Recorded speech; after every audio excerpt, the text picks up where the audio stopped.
Hello my dear guys, আসসালামু আলাইকুম।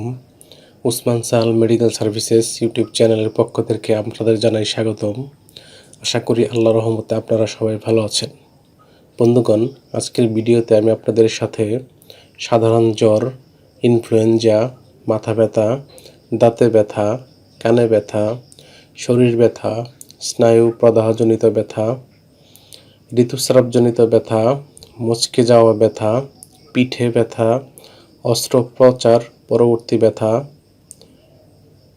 প্রসব পরবর্তী ব্যথা, প্রদাহজনিত ব্যথা, বাতজনিত ব্যথা এবং শিশুদের টিকা পরবর্তী ব্যথায় অত্যন্ত কার্যকর একটি মেডিসিন এবং মেডিসিনটির নাম, দাম, গ্রুপ বা জেনারিক নাম, প্রস্তুতকারক কোম্পানির নাম, খাওয়ার নিয়ম এবং এর সাইড এফেক্টস বা পার্শ্ব প্রতিক্রিয়া সম্পর্কে আলোচনা করব। তবে ভিডিওটি শুরু করার আগে আপনাদের প্রতি রিকোয়েস্ট, আপনি যদি আমার চ্যানেলে নতুন হয়ে থাকেন তাহলে অবশ্যই চ্যানেলটি সাবস্ক্রাইব করে লাইক, কমেন্টস এবং শেয়ার করবেন। বন্ধুগণ, সাধারণ জ্বর, ইনফ্লুয়েঞ্জা, শরীর ব্যথা, কানে ব্যথা ইত্যাদি ব্যথাজনিত কারণে আমরা বিশেষজ্ঞ ডাক্তারের শরণাপন্ন হই এবং ডাক্তারগণ তাদের পরামর্শপত্রে বা প্রেসক্রিপশনে যে ওষুধটির কথা লিখে থাকেন তার নাম হলো বিপামল ট্যাবলেট বা বিপামল রোল সাসপেনশন বা সিরাপ। এটির গ্রুপ বা জেনারিক নাম হলো প্যারাসিটামল।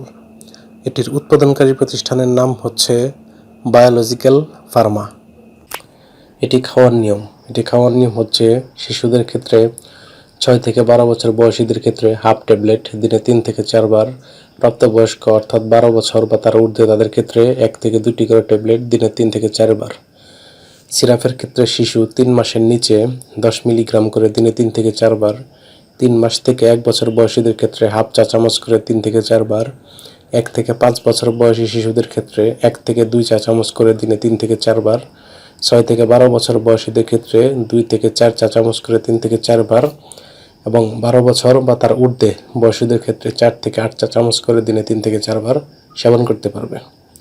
অন্যদিকে ড্রপসের ক্ষেত্রে 3 মাস পর্যন্ত 0.5 মিলি করে 3 থেকে 4 বার, 4 থেকে 11 মাস পর্যন্ত 1 মিলি করে 4 বার এবং 1 থেকে 2 বছর বয়সীদের ক্ষেত্রে 1.5 মিলি করে দিনে 4 বার সেবন করতে পারবে।